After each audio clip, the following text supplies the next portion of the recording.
اس کی کا نام دین ہے۔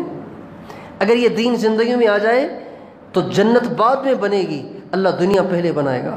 اللہ تعالیٰ فرماتے ہیں من عمل صالحا من ذکر او انثى وهو مؤمن فلنحيينه حیاتا طیبہ وَلَنَجْزِيَنَّهُمْ أَجْرَهُمْ بِأَحْسَنِ مَا كَانُوا يَعْمَلُونَ۔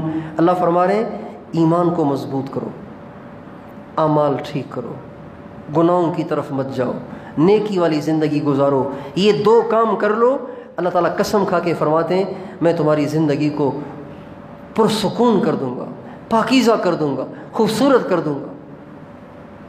تمہاری بے سکونی اور پریشانیاں اور بے چینیاں تمہاری ختم کر دوں گا، صرف اتنے سے کام کو کرنے سے کہ ہمارا ایمان مضبوط ہو، ہمارے اعمال ٹھیک ہوں۔ ایمان کی مضبوطی کا مطلب کیا ہے؟ ایمان کی مضبوطی کا مطلب یہ ہے کہ اللہ پاک پہ پورا بھروسہ ہو، اللہ پاک پہ پورا یقین ہو، اللہ پاک